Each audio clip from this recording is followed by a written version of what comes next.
Vale, bueno, si por si alguno no me conocéis, mi nombre es Agustín Hernández. Vale, hoy vamos a hacer una videoconferencia sobre la primera parte de seguridad social. Quizás sea la parte más teórica, entonces es más difícil el poder hacer una clase práctica, con lo cual hoy creo que os voy a aburrir un poquito más que de costumbre.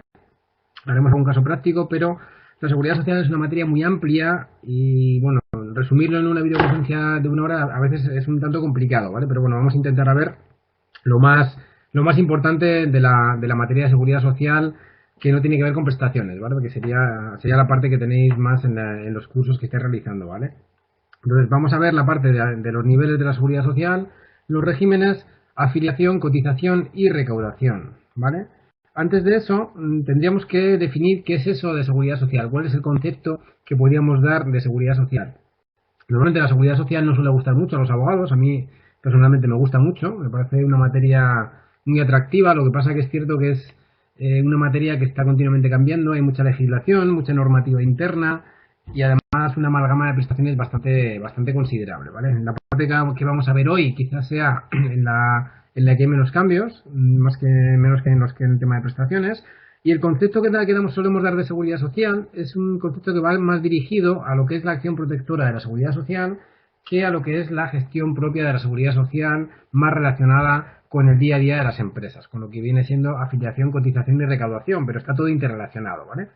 Definimos la seguridad social como la principal técnica de protección social pública cuya finalidad es asegurar la cobertura y la protección de las personas ante determinadas situaciones adversas o ciertos riesgos que inciden en su salud o en su capacidad de trabajo o ante determinadas situaciones de necesidad contempladas en la ley. Es decir, por ejemplo, cuando un trabajador o trabajadora se queda en desempleo, hay una prestación de desempleo que cubre ese tiempo durante el cual el trabajador no puede trabajar o se ve impedido para trabajar.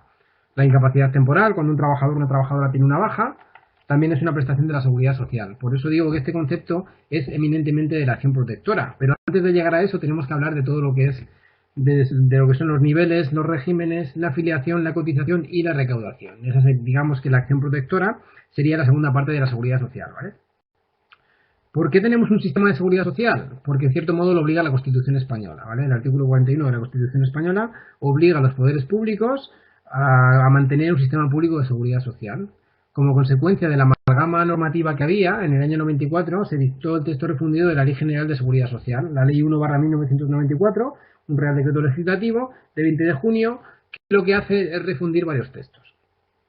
Esto simplemente por curiosidad, os cuento que bueno, no hablamos de seguridad social siempre, es decir, el origen de la seguridad social está en el siglo XIX, los primeros modelos, los primeros intentos de establecer un sistema de seguridad social o unos sistemas parciales de seguridad social fueron en la Alemania de Bismarck, en la que se establecen una serie de leyes como las que veis ahí, la ley de seguridad de enfermedad, de incapacidad y de vejez.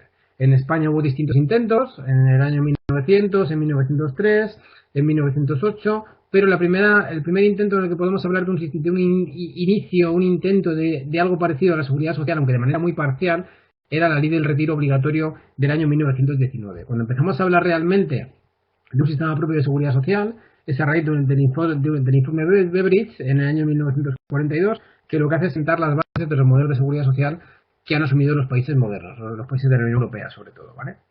La primera ley que tenemos relacionada con seguridad social en nuestro país es del año 63, la Ley de Bases de Seguridad Social. Esto es simplemente a título informativo, ¿vale? Como os decía antes, el marco legal de la seguridad social nos tenemos que dirigir siempre a la Constitución española, ¿vale? En la Constitución española, en el propio artículo 41 de la Constitución, establece que los poderes públicos mantendrán un sistema público de seguridad social para todos los ciudadanos, que garantice la asistencia y prestaciones sociales suficientes ante situaciones de necesidad, especialmente, dice la Constitución, en caso de desempleo. Y la asistencia y prestaciones complementarias han de ser libres, es lo que viene a decir el artículo 41 de la Constitución española. No obstante, tenemos otros artículos en la Constitución española que también se refieren a la seguridad social. El artículo 39, que habla de la protección social, económica y jurídica de la familia. El artículo 43, que habla de la protección de la salud relacionado con la asistencia sanitaria. La asistencia sanitaria es una prestación de seguridad social muy en boga últimamente. Si están los medios de comunicación día sí día también por los diferentes sistemas de gestión que están planteando los poderes públicos. ¿Vale? El artículo 49 con respecto al tratamiento y rehabilitación de personas con discapacidad. Y quizá uno de los más importantes es el artículo 50.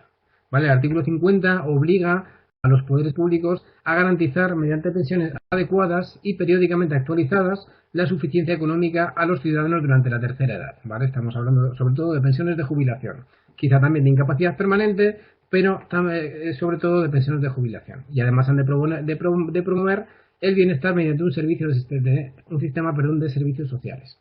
Estos serían los artículos fundamentales de la Constitución española. Además, el artículo 149 de la Constitución española establece la legislación de la seguridad social como una competencia exclusiva del Estado. Vamos a ver que luego eso está relacionado con uno de los principios básicos de la seguridad social, ¿vale? ¿Cuáles son los principios rectores, los principios básicos del sistema de seguridad social que establece la Ley General de la Seguridad Social?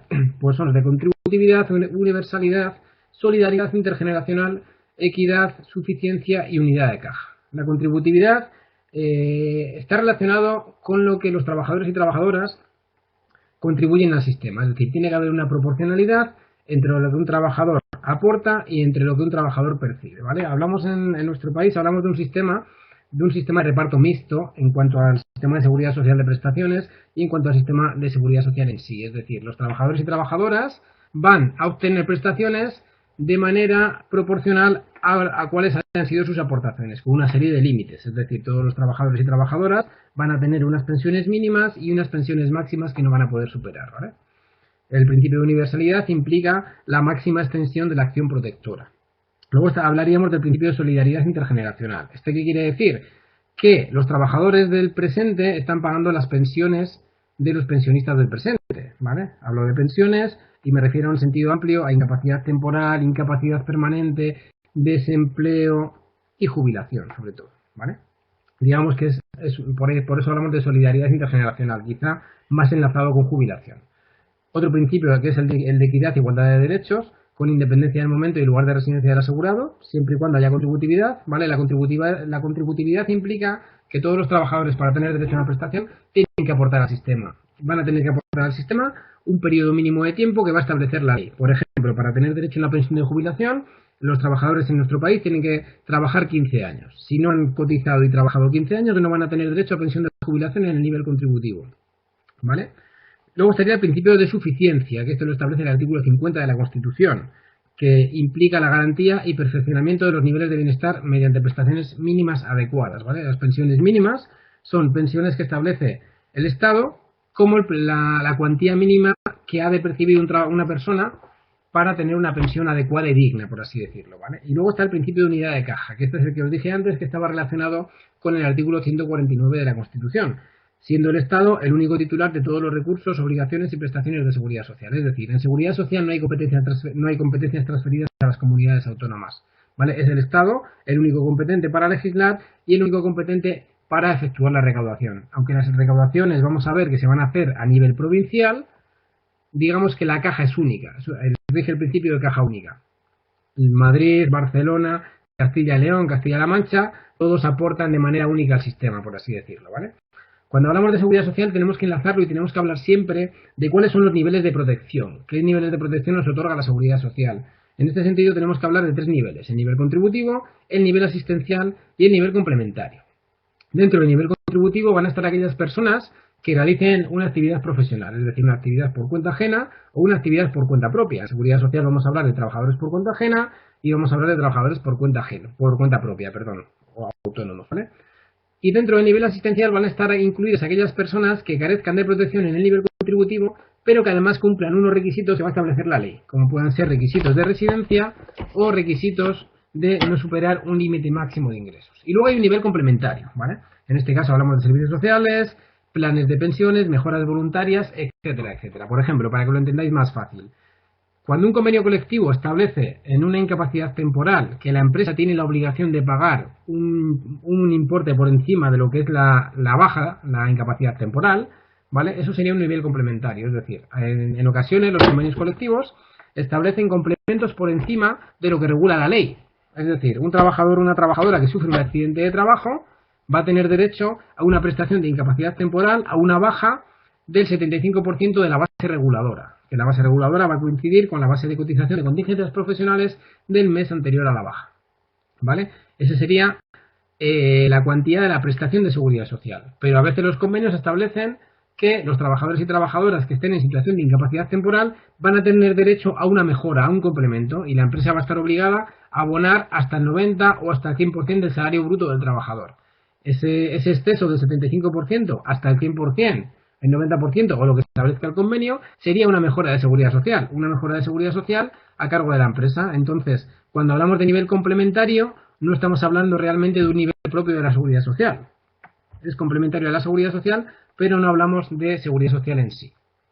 Pasamos ya a cuál es el campo de aplicación de la seguridad social, ¿vale? Esto lo establece el artículo 7 de la Ley General de la Seguridad Social y, como os decía antes, no solo vamos a estar incluidos los trabajadores por cuenta ajena, sino que también estaremos los trabajadores por cuenta propia autónomos, los socios de trabajadores de cooperativas, estudiantes, funcionarios públicos, civiles y militares, no todos, hay algunos funcionarios públicos que siguen sometidos al régimen de clases pasivas, pero a día de hoy casi prácticamente todos ya van a régimen general, ¿vale? Los nuevos funcionarios, casi todos, quitando los del ejército, guardia civil, van a régimen general. El resto están en un sistema que se llama clases pasivas, ¿vale? Y algunos trabajadores públicos del sistema de enseñanza también, ¿vale? Y en el nivel no contributivo van a estar diversos colectivos.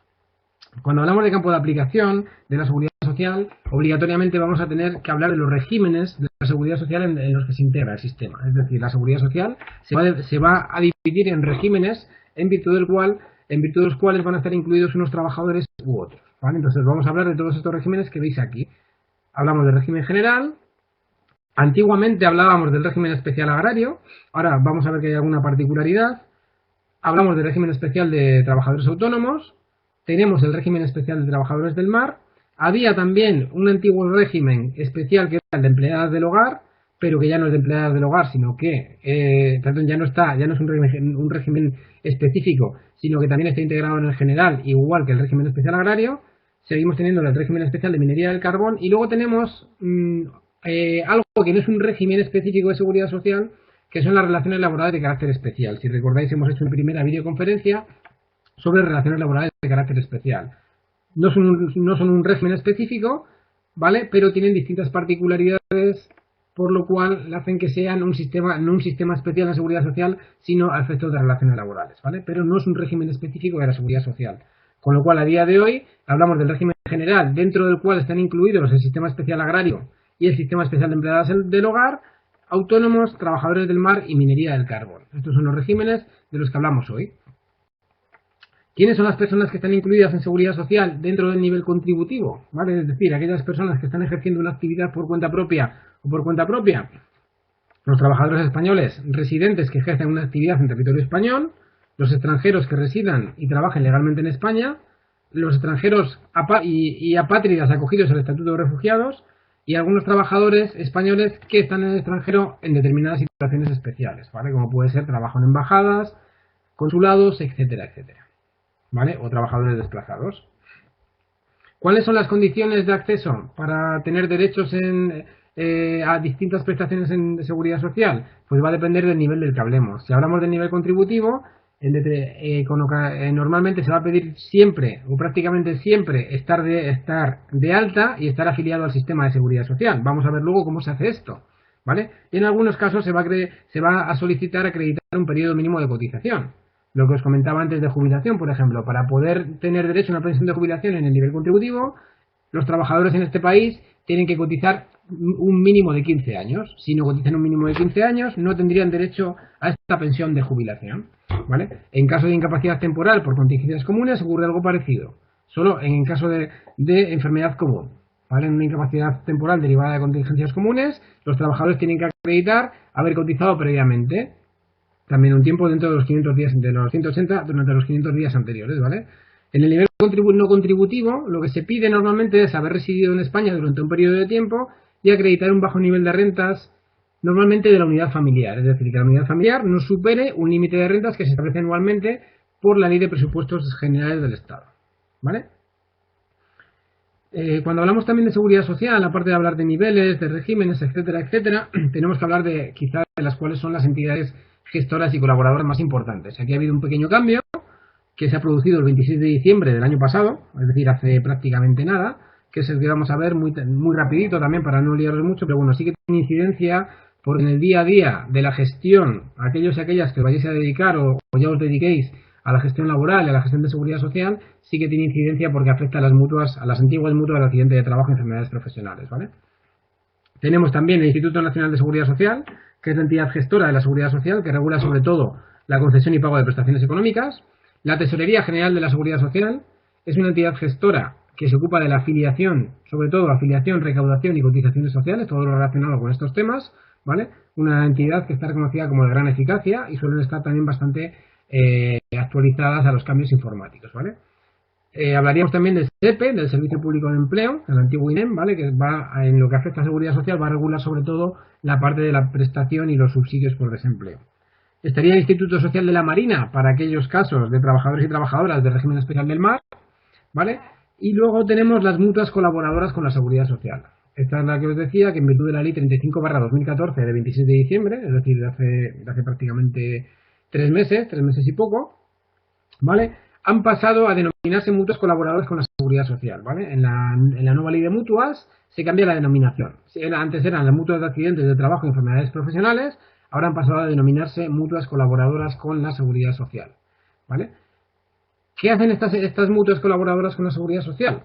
Son asociaciones empresariales, están definidas, esto no ha cambiado, se definen como asociaciones empresariales sin ánimo de lucro, constituidas con la finalidad de colaborar en la gestión de la seguridad social. Es decir, ya eran mutuas colaboradoras antes, lo único que se hace ahora con la nueva ley es cambiar el nombre. Cambian algunas competencias también, pero digamos que van a seguir haciendo prácticamente lo mismo que hacían antes, sí que cambian cosas de funcionamiento, ¿vale? Pero las funciones que hacen las mutuas de accidente, las antiguas mutuas de accidente y enfermedades profesionales, están relacionadas con las contingencias de accidente de trabajo y enfermedades profesionales, ¿vale? Es decir, son las mutuas que van a regular obligatoriamente todas las empresas. Cuando se den de alta, ¿vale? Van a tener que optar para cubrir las contingencias profesionales derivadas de accidente de trabajo o enfermedad profesional, una mutua del listado que hay de mutuas colaboradoras con la seguridad social, ¿vale? Con lo cual, siempre que la empresa se dé de alta, tendrá que elegir una mutua. Ese plazo de vinculación va a tener un año, es decir, cuando elegimos una mutua, durante el primer año estaríamos vinculados a esa mutua y a partir del primer año ya se podría modificar y cambiar por otra mutua distinta, ¿vale? Las funciones que realizan en accidente de trabajo y enfermedades profesionales, las mutuas, son dar las altas y las bajas. Es muy importante porque en contingencia profesional el facultativo de la mutua es el competente para dar las altas y las bajas. Además, tienen prestación sanitaria, pueden hacer prestaciones sanitarias y rehabilitadoras, dan las altas y las bajas, como os he dicho, y gestionan la prestación económica. Es decir, son las mutuas las que gestionan la prestación económica en algunos casos, ¿vale? Con carácter general, puede funcionar la modalidad de pago delegado, es decir, es la empresa la que paga la cuantía y la mutua puede hacer un pago directo si la empresa lo solicita o si el trabajador lo solicita, ¿vale? Pueden realizar también propuestas de incapacidad permanente y además es importante que la financiación de las mutuas se realice a través de las cotizaciones de accidentes de trabajo y enfermedades profesionales, ¿vale? Y con algunos porcentajes de cotización de las contingencias comunes, ¿vale? Lo importante es que las cotizaciones de accidentes de trabajo y enfermedades profesionales las abonan solamente los empresarios, ¿vale? La empresa es la única que abona estas contingencias. Aparte de la gestión de las mutuas en contingencia profesional, las mutuas también tienen determinadas posibilidades de gestionar las contingencias comunes, ¿vale? En este caso, no es obligatorio para la empresa optar por una mutua, como en el caso de contingencia profesional, que obligatoriamente tiene que optar por una mutua, sino que en contingencias comunes la empresa puede o no optar por la mutua, es decir, puede optar por una mutua o puede optar por el IES, ¿vale? Si opta por una mutua, la cotización y el pago es al exclusivo cargo del empresario, en este caso, la cuantía de la colaboración con la mutua, ¿vale? En este caso, lo que hace la mutua, también ha habido algún cambio en virtud de un Real Decreto de julio del año pasado, del 2014, el Real Decreto 625/2014, que entró en vigor en septiembre del año pasado y le da alguna competencia más a las mutuas en la gestión de las contingencias comunes, ¿vale?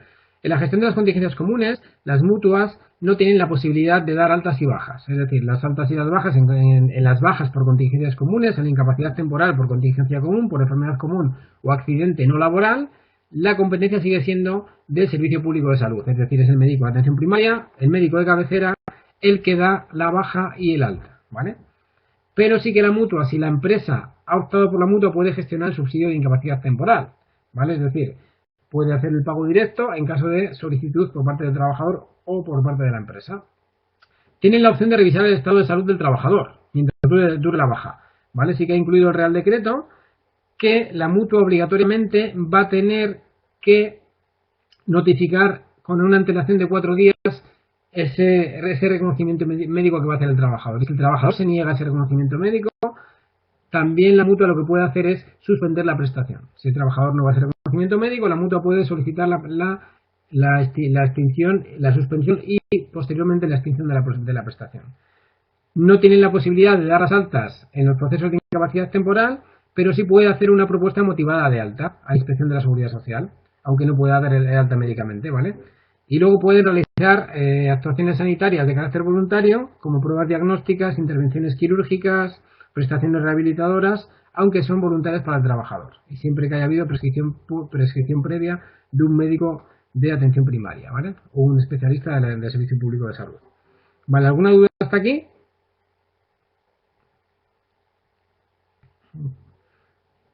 Vale, pues seguimos, ¿vale? Me parecía interesante hablar un poco de las mutuas, ¿vale? Porque sí que es cierto que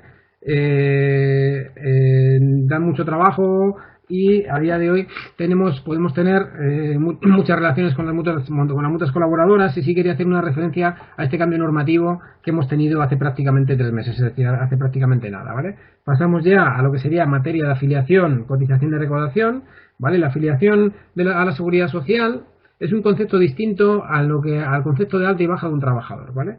El acto de afiliación a la Seguridad Social es un acto en virtud del cual se incluye a un trabajador en el sistema de Seguridad Social, o a una empresa, ojo, porque una empresa también se tiene que dar de alta, también se tiene que afiliar a la Seguridad Social, por así decirlo, ¿vale?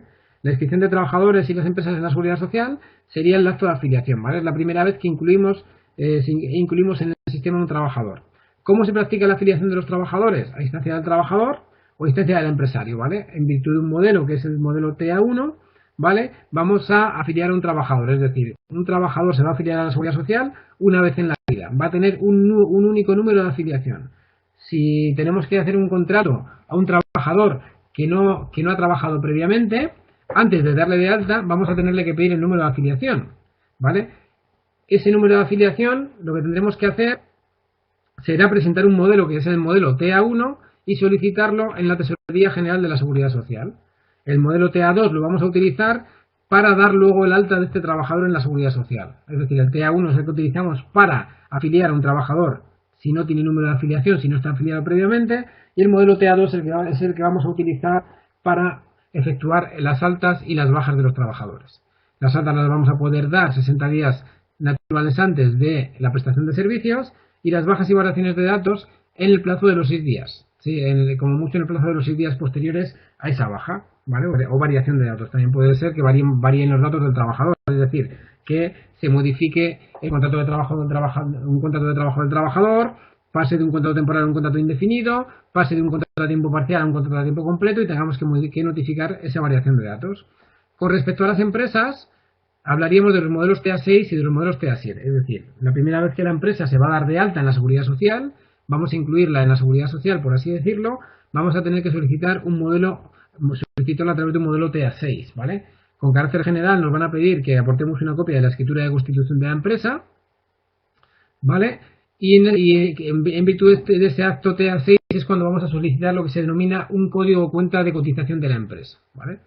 El código de cuenta de cotización de la empresa es el número en virtud del cual la empresa se va a relacionar con la Tesorería General de la Seguridad Social, ¿vale? Es en virtud de la cual va a emitir posteriormente los seguros sociales, y en virtud de la cual va a estar vinculado a efectuar las altas, las bajas de los trabajadores, pero tiene que tener un código de cuenta de cotización. A diferencia de lo que ocurre con los trabajadores, el código de cuenta de cotización o número de afiliación de la empresa, por así llamarlo, de manera común, no es único. La empresa puede tener distintos códigos cuentas de cotización. ¿Por qué? Porque los códigos cuentas de cotización son provinciales, ¿vale? Entonces esto quiere decir que hay una empresa que puede tener centros de trabajo en las 52 provincias españolas, ¿vale? Entonces tendría que tener códigos cuentas de cotización en cada provincia. Y en determinados casos hay algunos contratos para los cuales va a hacer falta un código cuenta de cotización específico, como por ejemplo puede ser el contrato para la formación, ¿vale?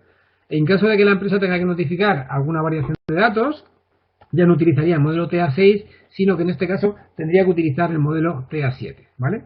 Esta sería la parte de afiliación.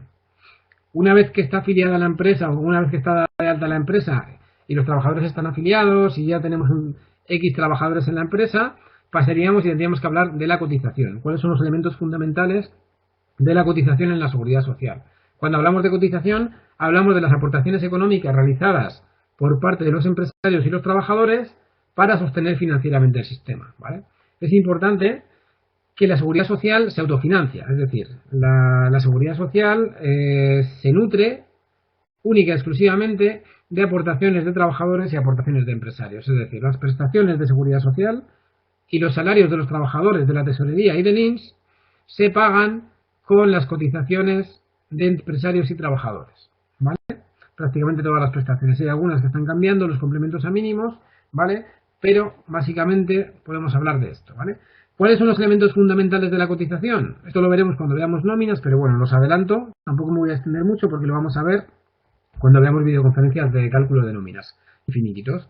Los elementos fundamentales de las cotizaciones, de la cotización, son las bases de cotización, el tipo de cotización y la cuota a ingresar, ¿vale? Cuando hablamos de bases de cotización, vamos a hablar de bases de cotización de contingencias comunes, bases de cotización de contingencias profesionales, bases de cotización adicionales por horas extraordinarias, ¿vale? Y el tipo de cotizaciones son los tipos de cotización que se van a aplicar a los trabajadores y a las empresas. Va a haber distintos tipos, en virtud de los cuales cotizan trabajadores y cotizan empresas. ¿Quiénes están obligados a cotizar? Tanto empresario como trabajador. Pero una particularidad, el obligado al ingreso de las cotizaciones es el empresario. Es decir, yo como trabajador estoy obligado a efectuar esa cotización, pero no estoy obligado a ingresar esa cotización, porque eso lo tiene que hacer la empresa a través de los seguros sociales, a través de lo que vamos a ver, los modelos TC1 y TC2. Si bien es cierto que también ha habido un pequeño cambio, y vamos a hablar del cambio que se introduce con el sistema Creta, aunque todavía es un cambio que va a ser un cambio progresivo, por así decirlo. ¿Vale? Luego también hay una serie de obligados solidarios o subsidiarios, es decir, puede ocurrir que haya casos en los que respondan solidariamente varias empresas, ¿vale? En caso de cesión de empresas, durante los 3 años siguientes, tanto la empresa cedente como la cesionaria van a responder solidariamente de las obligaciones de seguridad social que hayan contraído. O en caso de obligados subsidiarios, es decir, si hay una subcontrata de obras y servicios, o en caso de empresas de trabajo temporal, puede haber una responsabilidad subsidiaria de varias empresas, es decir, en lugar de responder una, va a responder otra. ¿Vale? ¿Cuáles son los tipos de cotización que tenemos? Todos los trabajadores cotizan por contingencias comunes un 4,7%. Por desempleo, el 1,55 si el contrato es indefinido, el 1,60 si el contrato es temporal. Antiguamente había un incremento agravado para los contratos a tiempo parcial, pero eso ya se modificó, ¿vale? Por formación cotizan todos los trabajadores y trabajadoras el 0,1 y los empresarios van a cotizar también por contingencias comunes el 23,6, por desempleo el 5,50 o el 6,70 dependiendo de si el contrato es temporal o es indefinido, y por formación el 0,60. Y luego hay dos cotizaciones que son específicas de la empresa, que son las contingencias profesionales y el fondo de garantía salarial. Al FOGASA, al fondo de garantía salarial, la cotización es del 0,20, antiguamente era del 0,40, pero se modificó y se redujo a la mitad, ¿vale? Y las contingencias profesionales, las empresas van a cotizar en función de un baremo que está establecido en virtud de la peligrosidad, toxicidad o penosidad del trabajo. Entonces, dependiendo del tipo de trabajo que hagan y de los códigos CNA y de las empresas, las cotizaciones van a ser distintas, ¿vale? Cuando hablamos de base de cotización, lo veremos cuando hablamos de nóminas, ¿vale? Pero la base de cotización está relacionada con el salario bruto del trabajador. En la base de cotización están los salarios brutos, las cuantías salariales brutas y las partes proporcionales de las pagas extras. Es decir, en la seguridad social se va a cotizar 12 meses al año, ¿vale? En régimen general vamos a hablar siempre de bases mínimas y bases máximas. Es decir, todos los trabajadores van a tener que cotizar por un mínimo de 756,60 euros en 2015 y por un máximo de 3.606 euros al mes. Luego esto va a estar relacionado con las prestaciones. Es decir, que los trabajadores y trabajadoras no van a poder percibir prestaciones superiores a lo que marca la ley, ¿vale? ¿Alguna duda hasta aquí sobre afiliación y cotización?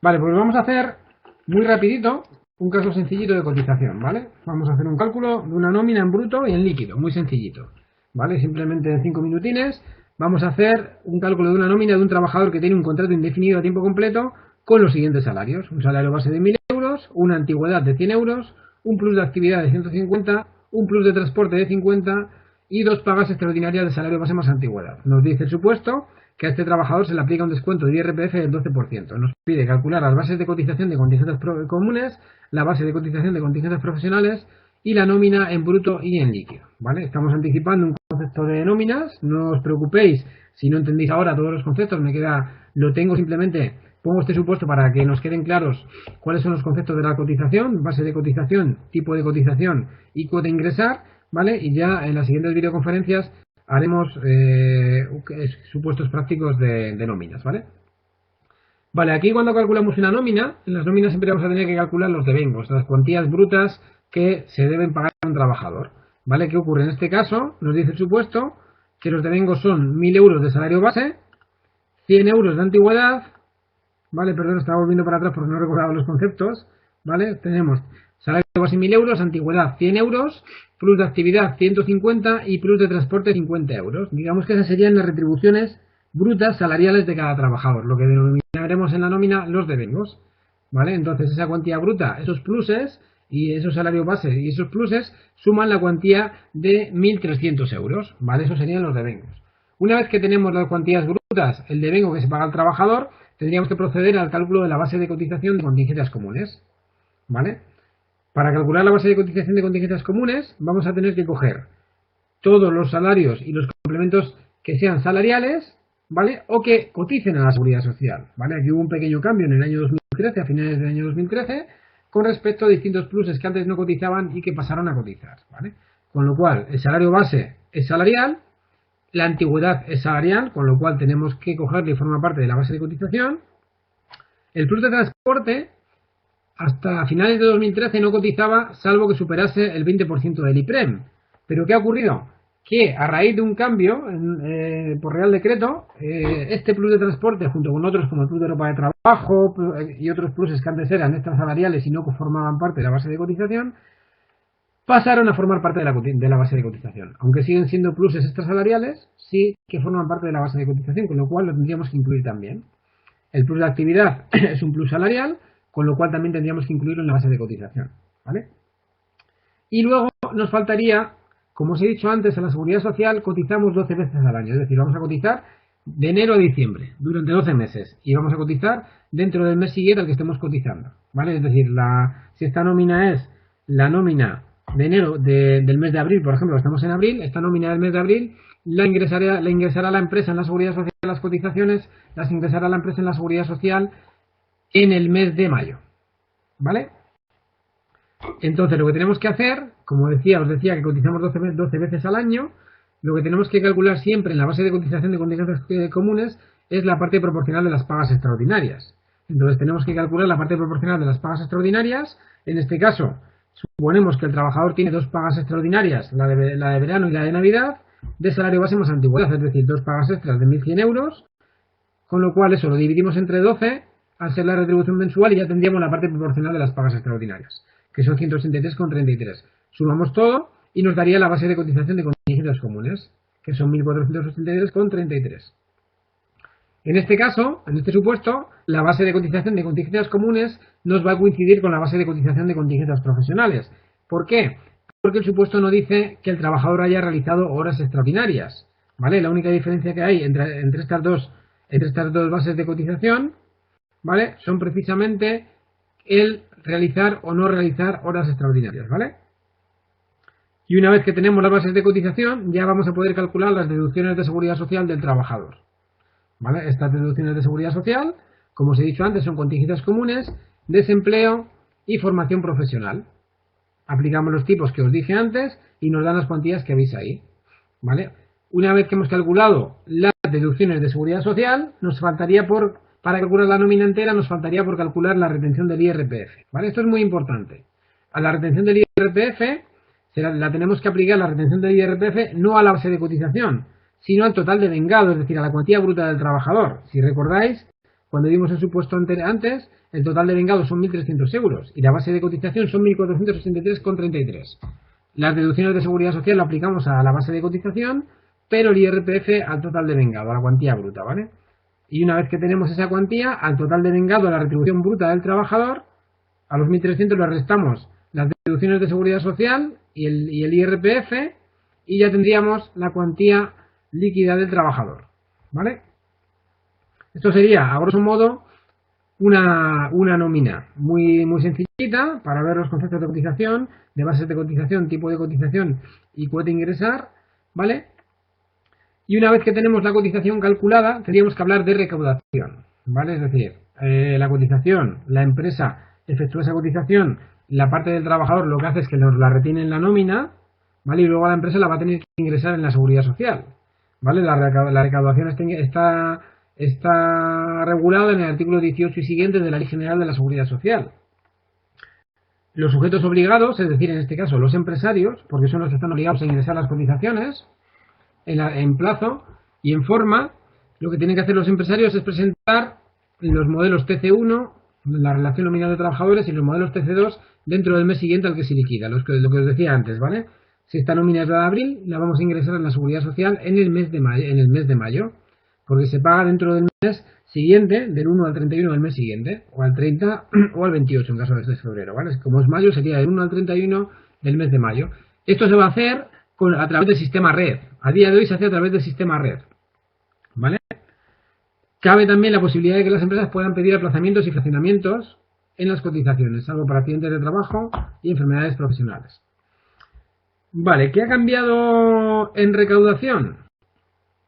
Más que ha cambiado, ¿qué está cambiando? ¿Vale? Hay una reforma que está en vigor, pero que se está haciendo de manera progresiva, y la Seguridad Social lo está empezando a comunicar a las empresas, ¿vale? Entonces, ahora que hablamos de recaudación, hay un nuevo sistema que ha creado la Seguridad Social, en virtud del cual va a facturar a las empresas cotizantes las cuantías que tienen que ingresar. Es decir, digamos que, para que lo entendáis, va a ser como una especie de borrador. Igual ahora que ha empezado la campaña de la renta y tenemos el borrador del IRPF y vamos a solicitar el borrador del IRPF, pues digamos que el sistema CRETA sería un borrador para las empresas, para las cotizaciones sociales. Es decir, la empresa va a efectuar un cálculo, la Seguridad Social, la Tesorería General de la Seguridad Social va a efectuar un cálculo de las cotizaciones de las empresas y les va a enviar esa factura, ese cálculo o ese borrador, y la empresa lo que tendrá que hacer será, en cierto modo, aceptarlo o modificarlo, ¿vale? Igual que hacemos nosotros con el borrador de la Seguridad Social, con el borrador del IRPF, ¿vale? Es un sistema que está empezando ahora, ¿vale? Y la incorporación a este sistema será a partir del mes siguiente aquel en el que se le notifique a la empresa de forma electrónica, es decir, la Seguridad Social está empezando a notificar ahora este nuevo sistema, y se va a aplicar con carácter obligatorio a partir del tercer mes natural siguiente aquel en el que haya tenido lugar la incorporación y la notificación al sistema. Es decir, se da un plazo de 3 meses para que la empresa modifique el sistema de mandar los seguros sociales a través de los TC1 y los TC2, perdón, para enviar, para pasar al nuevo sistema CRETA de facturación, que se ha denominado, ¿vale? Veremos cómo funciona, si es positivo, si es negativo, pero estamos ahora mismo, digamos, en el paso de dejar de hablar de los TC1 y los TC2, lo que pasa es que todavía se utilizan, por lo cual yo os tengo que hablar de ellos, ¿vale? Y en el paso al sistema CRETA, al sistema de facturación o de borrador, por así decirlo, ¿vale? Si las empresas incumplen las materias relativas a cotización, afiliación y recaudación, pueden tener sanciones graves o muy graves, reguladas en la ley de infracciones y sanciones del orden social. ¿Vale? ¿Alguna duda sobre afiliación, cotización? Vale, pregunta un compañero si se va a cambiar de sistema red al sistema CRETA. Bueno, el sistema CRETA, digamos que es la facturación electrónica. Yo todavía no tengo claro cómo lo van a hacer, ¿vale? Entiendo que se hará a través del sistema red, es decir, no es que el sistema CRETA vaya a sustituir al sistema red, imagino que se hará a través del sistema red y se modificará. Lo que se va a modificar es que la Seguridad Social enviará a la empresa ese borrador, ¿vale? De cotizaciones, por así decirlo, y la empresa lo aceptará o lo modificará. Un poco lo que hacemos, por eso explicaba lo que hacemos con Hacienda, ¿vale? Tenemos que ver cómo funciona. Yo todavía no he tenido la posibilidad de verlo porque se está instaurando ahora mismo, ¿vale? Y no he tenido la posibilidad de ver cómo va a ser ese funcionamiento, ¿vale?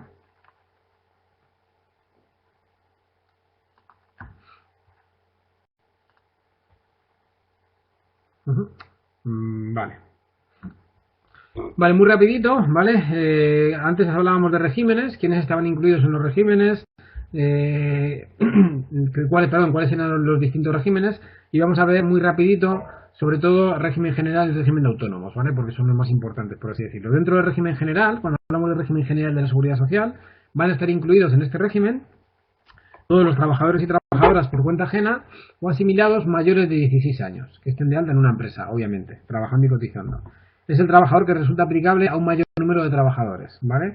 Aproximadamente, para que os hagáis una idea, ahora tenemos en España un poco menos de 17 millones de afiliados. En los tiempos buenos llegamos a tener 19 millones y medio, en los tiempos previos a la crisis, en los tiempos buenos de afiliación me refiero, ¿vale? A la seguridad social. De estos 16 millones y medio de trabajadores, más o menos unos 13 millones están dados de alta en el régimen general, un poquito menos de 13 millones, 12 millones y medio aproximadamente. Y unos 3 millones de trabajadores son autónomos, es decir, están en el régimen especial de trabajadores autónomos y el resto estarían en el régimen del mar y en el régimen del carbón, ¿vale? La ley establece una serie de inclusiones expresas, es decir, trabajadores que estén incluidos obligatoriamente en el RETA, en el régimen general, perdón, y nos dice la ley que tienen que estar incluidos obligatoriamente en el régimen general los trabajadores por cuenta ajena y aquellos socios de sociedades mercantiles capitalistas sin gerencia y sin control efectivo de la sociedad, ¿vale? Luego veremos que en un supuesto práctico sobre esto de la gerencia y el control efectivo, ¿vale? Los consejeros y administradores que no tengan el control efectivo de la sociedad, los socios trabajadores de sociedades laborales, dice la ley también conductores de turismo, trabajadores de notarías, personal civil no funcionario, funcionarios en prácticas, cargos sindicales y trabajadores en instituciones. Pero bueno, sobre todo nos referimos a trabajadores por cuenta ajena o socios de empresas que no tengan el control efectivo de la sociedad. Veremos que hay alguna particularidad en esa, ¿vale? ¿Quiénes están incluidos? Esto vimos algo la semana pasada. Aquellos trabajadores que realicen una actividad por la cual tengan que estar incluidos en un régimen especial o los que realicen trabajos marginales o trabajos que se llaman amistosos o de buena vecindad, ¿vale? En el régimen especial de trabajadores autónomos, ¿vale? Los autónomos son aquellas personas que realizan una actividad de forma habitual, personal y directa, es decir, realizan una actividad económica en nombre propio y a título lucrativo, ¿vale? Y asumen la cuenta y el riesgo de sus operaciones y de sus negocios, ¿vale? Los autónomos también se van a tener que dar de alta en la seguridad social, digamos que van a tener que solicitar ese alta como autónomos a través de la presentación de un modelo TEA, que es el modelo TEA 521, ¿vale? A través de este modelo realizarán las altas, las bajas o las variaciones de datos. El alta de los trabajadores autónomos tiene que ser en el plazo de los 30 días naturales previos y las bajas y variaciones de datos igual que en régimen general.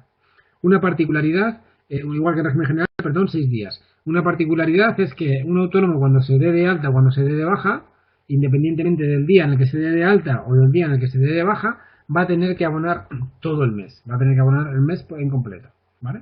Es decir, aunque te des de alta el día 15, va a figurar como que te des de alta el día 1 porque va por meses completos. Al igual que hacía la ley con el régimen general, también establece una serie de inclusiones expresas, es decir, quienes están obligatoriamente incluidos en el régimen especial de trabajadores autónomos. Lo que nos dice la ley, que dentro del régimen especial de trabajadores autónomos van a estar incluidos los trabajadores mayores de 18 años, en este caso hablamos de 18 años, o en todo caso podríamos hablar de 16 emancipados, ¿vale? Que serían como mayores de edad, que realicen una actividad económica a título lucrativo, ¿vale? Los cónyuges y familiares no incluidos en régimen general, vamos a ver que va a depender de la convivencia que tenga el cónyuge o los familiares del trabajador y el grado del trabajador principal, ¿vale? Para que estén incluidos o no en el régimen especial de autónomos. Los autónomos económicamente dependientes, el personal de trabajo que se considera autónomo económicamente dependiente, sigue siendo trabajadores autónomos, ¿vale?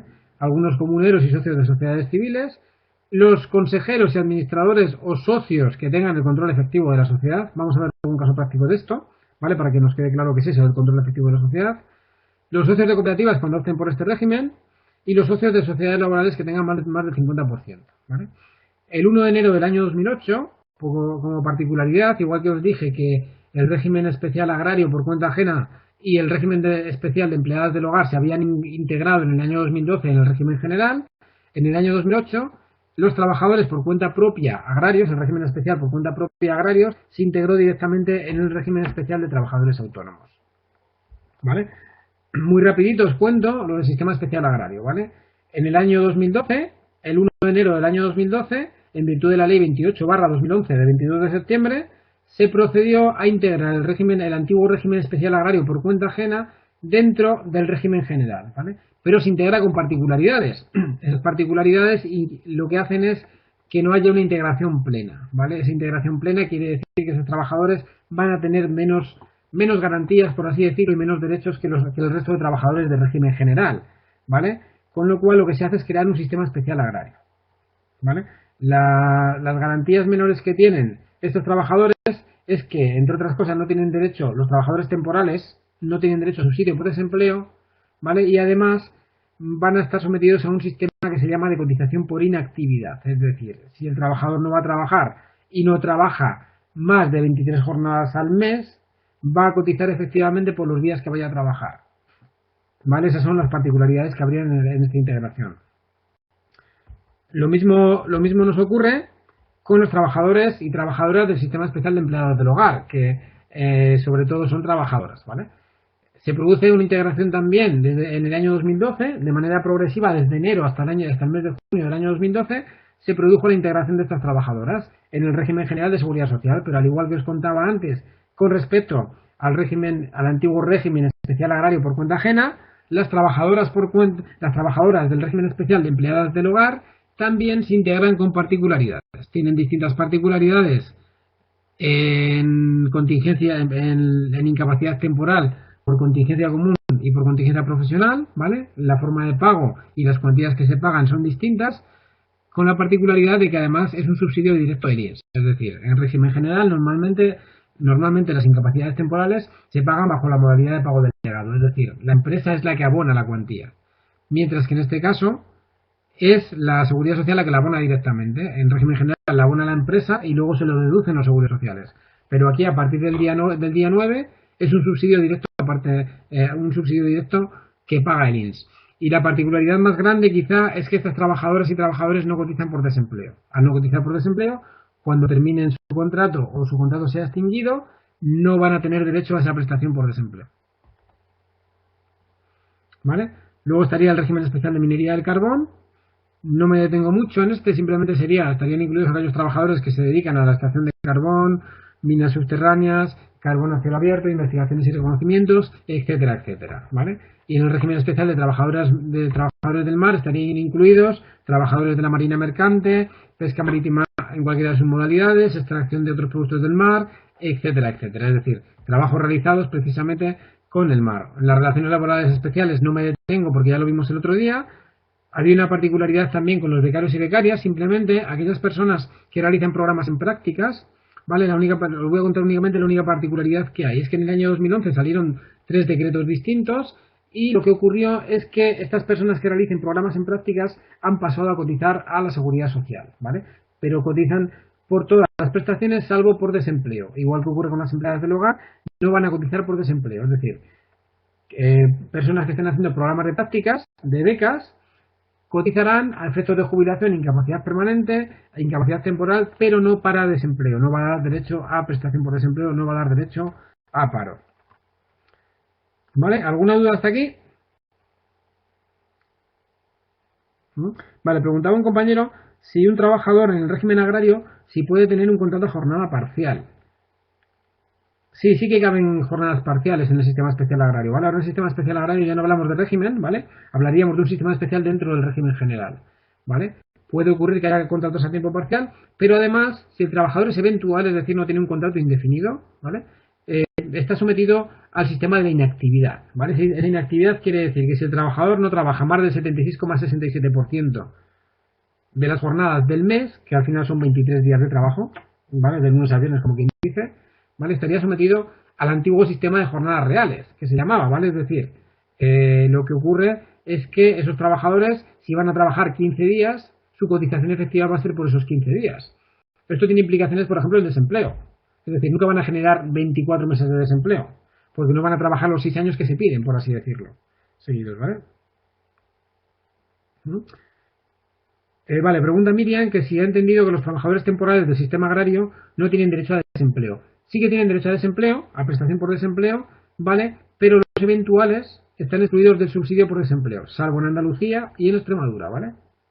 En principio sigue ahí, se supone que sigue evolucionando ese Real Decreto de integración, esa ley de integración, pero no tendrían derecho al subsidio. Sí a la prestación, pero lo que nos puede ocurrir con los eventuales es que para cobrar la prestación por desempleo se van a tener en cuenta las cotizaciones realizadas por un trabajador durante los 6 años inmediatamente anteriores, ¿vale? ¿Qué ocurre? Que si el trabajador está en este sistema de inactividad, puede ocurrir que en esos 6 años inmediatamente anteriores haya cotizado 5 años, con lo cual no ha generado 24 meses de prestación, es decir, 2 años, sino 20 meses, ¿vale? Esa es la particularidad que tiene esa integración, ¿vale? ¿Entendido?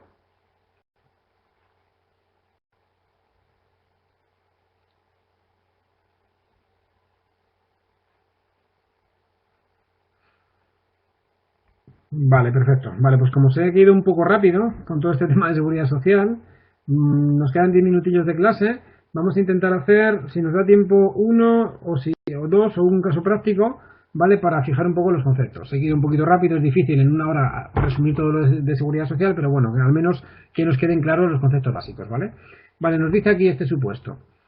Determinar los trámites y documentación a cumplir por la empresa Construcciones Manolo y Benito S.A. en materia de seguridad social en los siguientes casos. Domingo Minolas, de 24 años, va a comenzar a prestar servicios realizando una beca en prácticas en la empresa por 6 meses en virtud de un programa financiado por la Comunidad de Madrid para titulados. ¿Vale? ¿Qué os parece este supuesto? ¿Qué trámites y documentación debería cumplir la empresa en este supuesto para hacer esa beca en prácticas de Domingo Minolas?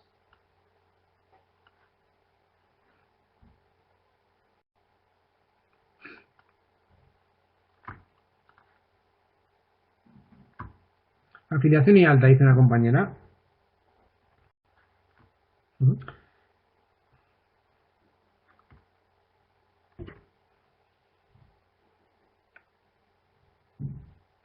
Vale, aquí si hubiéramos respondido hace 3-4 años, habríamos dicho que no habría sido necesario realizar ningún trámite específico. ¿Vale? La empresa, como comenta Carmen, podrá solicitar el código de cuenta de cotización si no tuviese código de cuenta de cotización. ¿Vale?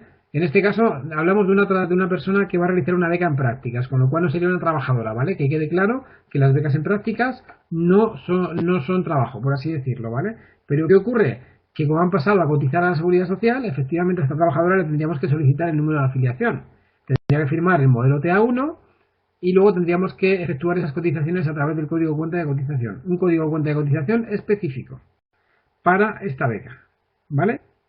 Y la empresa, si es la primera vez que se inscribe o es la primera vez que va a efectuar una beca en prácticas, tendría que solicitar este código de cuenta de cotización, ¿vale? Pasamos a la segunda pregunta. La segunda pregunta nos dice: la empresa quiere efectuar el cambio de mutua colaboradora con la que tiene concertada la cobertura de accidentes de trabajo y enfermedades profesionales. ¿Qué modelo o qué trámites tendría que presentar la empresa si quisiera efectuar un cambio de mutua? Suponemos que está con FREMAP y se quiere pasar a la mutua montañesa. Efectivamente, como comenta Carlos, ¿vale? Tendría que, ese cambio tiene que realizarse en el plazo de un año, ¿vale? Si yo me doy de alta en la empresa, no puedo realizar ese cambio hasta que pase un año. ¿Vale? Normalmente suele ser en el mes de enero cuando se pueden hacer los cambios de mutua. ¿Vale? ¿Cómo se hace ese cambio de mutua? Efectivamente, como comentan Erika y Patricia, sería a través de la presentación de un modelo TA7. ¿Vale? Es el modelo que habría que presentar, que sería el modelo de variación de datos de la empresa. Y se efectuaría el cambio y se realizaría ese cambio de mutua. ¿Vale? Para las contingencias profesionales. ¿Vale? Recordad que obligatoriamente para contingencias profesionales la empresa tiene que optar por una mutua. Mientras que en el caso de contingencias comunes, la empresa tiene el derecho de opción. ¿Vale? Por la mutua o por el INS. Si es por la mutua, lo abona directamente, ¿vale? Vale, nos dice el tercer punto. Marisa Brosa termina un contrato en prácticas y la empresa le va a realizar un contrato de interinidad. ¿Qué tendríamos que hacer en este caso? ¿Qué documentación, qué trámites tendría que cumplir la empresa?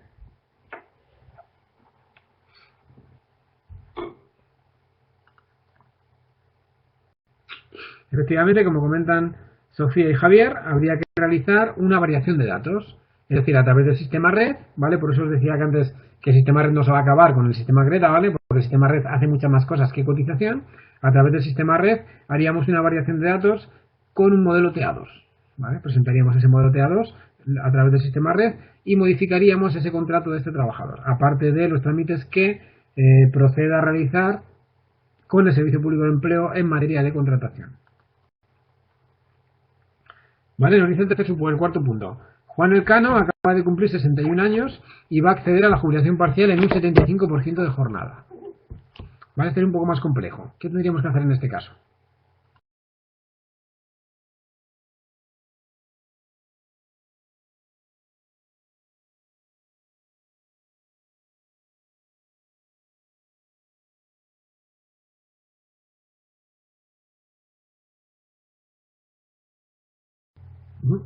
En este caso, estaríamos hablando del mismo del supuesto anterior, ¿vale? Más que un TA2 de baja, realmente, en este caso no tenemos que hacer un TA2 de baja, sino que tendríamos que plantear una modificación de contrato, ¿vale? Cuando hablamos de una jubilación parcial, el trabajador que se jubila de manera parcial lo que hace es que se jubila en un porcentaje de jornada, en el 75%, pero el trabajador va a seguir siendo trabajador de la empresa, con lo cual en un plazo de 6 días, como comenta Carlos, hay que comunicar, aparte de comunicarlo en el IS, como estaba comentando Erika, ¿vale? Habrá que solicitarlo a la Seguridad Social, esa prestación, ¿vale? Pero la empresa, en una jubilación parcial, la empresa lo que tiene que hacer es lo siguiente. Primero tiene que contratar a un trabajador relevista, ¿vale? Para que sustituya al menos la jornada que deja vacante el trabajador jubilado parcial, ¿vale? Con lo cual va a tener que presentar un alta de un nuevo trabajador, es decir, un modelo TA2, y en su caso, si no tuviese contrato, un modelo TA1, de un trabajador con contrato de relevo, para hacer ese contrato de relevo, ¿vale?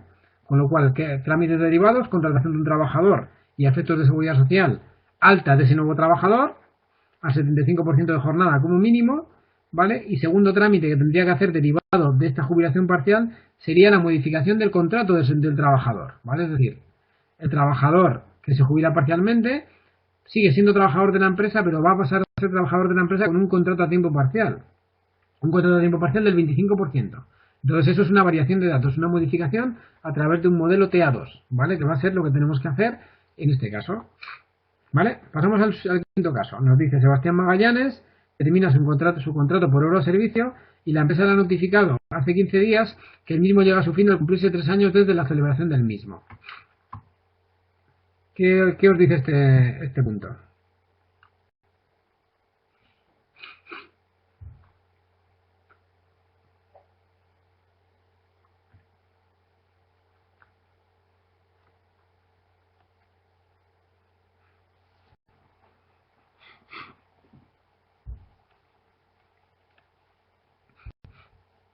Efectivamente, en el plazo de 6 días, recordad, para tramitar la baja en el plazo de 6 días, a través del sistema REF también, en este caso, lo que tendríamos que hacer sería tramitar la baja de este trabajador, ¿vale? Sería una baja, un TA2, plazo de 6 días para tramitarla, a través del sistema REF y estaría hecho, ¿vale?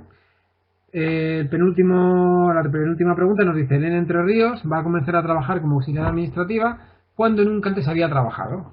Le hemos contestado en la pregunta anterior, con lo cual en este caso sería prácticamente parecido al de la primera, es decir, sería presentar un modelo TA1, ¿vale? Solicitar el número de afiliación del trabajador y luego el TA2 con el alta, efectivamente, ¿vale? Y la última pregunta nos dice, ¿se va a proceder a contratar al profesional Juan Antonio Hernández como comercial y como autónomo dependiente? ¿Qué trámites tendría que hacer la empresa ante la Seguridad Social en este caso?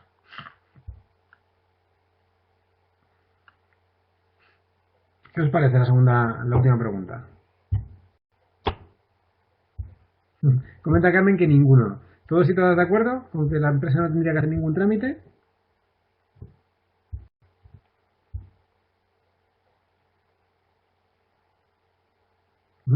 Efectivamente, como comentan Carmen y Emilio, en este caso, el trabajador autónomo dependiente no estaría incluido en el régimen general, es decir, sería un trabajador autónomo, con lo cual es el que se debería dar de alta, si ya no lo está, en el régimen especial de trabajadores autónomos a través del modelo 521, del TA 521, y sería él el que tendría que efectuar ese alta, ¿vale? Efectivamente, ¿vale?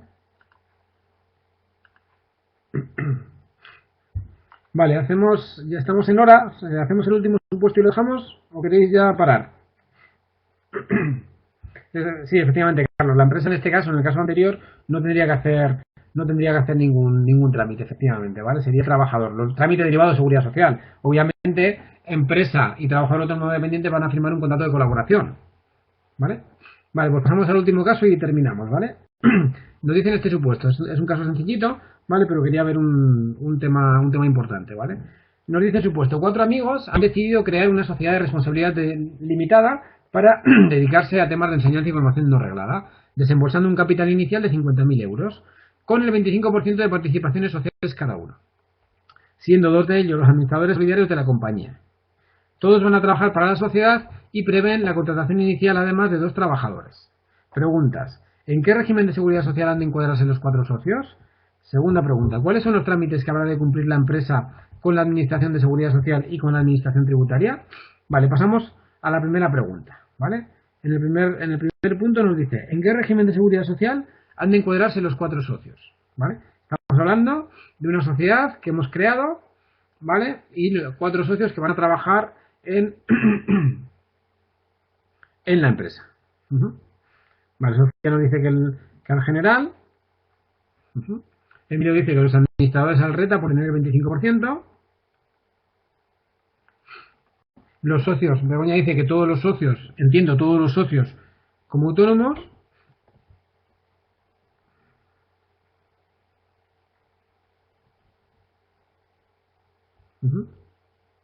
Vale, efectivamente, aquí si recordáis, sé que he ido muy rápido y lo he comentado muy por encima, hemos hablado de aquello de el control efectivo de la sociedad, ¿vale? Entonces, ¿qué hace la Ley General de la Seguridad Social? En la disposición adicional 27, establecer una presunción. Es una presunción juris tantum, ¿vale? Esa presunción juris tantum quiere decir que asume, perdón, que permite prueba en contrario, ¿vale? Con lo cual se podría modificar, ¿vale? Voy a ver si la busco porque la tengo por aquí en el presupuesto, ¿vale? Y la tengo redactada. Entonces, ¿qué ocurre? Que se presume que aquellos trabajadores y trabajadoras que tengan más del 25% del capital social y al menos y además sean administradores, obligatoriamente tienen que ir al régimen especial de trabajadores autónomos, ¿vale? Si lo veis aquí, nos dice que se presumirá, salvo prueba en contrario, por eso digo que es una presunción juris tantum, que el trabajador posee el control efectivo de la sociedad cuando concurran algunas de las circunstancias. Que al menos la mitad del capital de la sociedad para la que preste sus servicios esté distribuido entre socios con los que conviva y a quienes se encuentre unido por vínculo conyugal. No es el caso. Que su participación en el capital social sea igual o superior a la tercera parte del mismo. Tampoco sería el caso que estamos viendo. ¿Por qué? Porque ningún socio tiene el 33%, que sería la tercera parte de 33,33. ¿Vale? Tercer supuesto, que su participación en el capital social sea igual o superior a la cuarta parte del mismo si tiene atribuidas funciones de dirección y gerencia de la sociedad. Aquí está la clave, ¿vale? Este es el punto. Los dos socios que son administradores solidarios, ¿vale? Tienen atribuidas funciones de dirección y gerencia de la sociedad y su participación es igual o superior a la cuarta parte del mismo. Con lo cual, en este caso, estos trabajadores obligatoriamente van a tener que ir al régimen especial de trabajadores autónomos. ¿Vale? ¿Qué ocurriría con los otros dos trabajadores? Que no irían al régimen especial de trabajadores autónomos, sino que irían incluidos, tendríamos que darlos de alta en el régimen general, pero como comenta muy bien Carmen, efectivamente irían al régimen general, pero excluidos de desempleo y de Fogasa. ¿Vale? Es decir, no cotizarían por desempleo ni cotizarían por el Fondo de Garantía Salarial. ¿Por qué se hace esto? Porque se presume un posible fraude, la Seguridad Social lo que hace es presumir que va a haber un posible fraude para percibir prestaciones futuras con cargo al Fondo de Garantía Salarial o con cargo a la prestación por desempleo, ¿vale? Esto es lo que viene a decir la disposición adicional 27 de la Ley General de la Seguridad Social. Dice más cosas, ¿vale? No solo en este caso, pero en el caso que os comento, dos tendrían que ir al régimen general excluidos de desempleo y Fogasa y otros dos al régimen especial de trabajadores autónomos, ¿vale? La segunda pregunta nos decía, ¿cuáles son los trámites que habrá de cumplir la empresa con la Administración de Seguridad Social y con la Administración Tributaria? ¿Vale? Antes de nada, he comentado también que aparte de la Seguridad Social, la empresa se va a tener que dar de alta en Hacienda, va a tener que presentar un modelo que es el modelo 036, ¿vale? Que se llama declaración censal, ¿vale? Una vez que tiene esa declaración censal, ese alta en Hacienda, habrá que ir a la Seguridad Social con la escritura pública de constitución y con el modelo 036 de declaración censal, en virtud del cual la empresa se habrá dado de alta en una actividad específica en Hacienda. ¿Vale? Y lo que tendrá que hacer será presentar el modelo TA6 de alta. En ese modelo TA6, ¿cómo nos dice que van a contratar a 2 trabajadores, aparte de los 4 socios prevén la contratación inicial de 2 trabajadores? En ese modelo TA6 ya tienen que hacer una solicitud del código de cuenta de cotización, es decir, del número de afiliación de la empresa para efectuar la contratación de trabajadores. Y una vez que efectúen la contratación de esos trabajadores, tendrán que presentar un modelo TA2 o en caso de que el trabajador no tenga afiliación previa, también el modelo TA1, ¿vale? Entonces estos serían los trámites derivados de seguridad social en estos casos, ¿vale? ¿Alguna duda hasta aquí?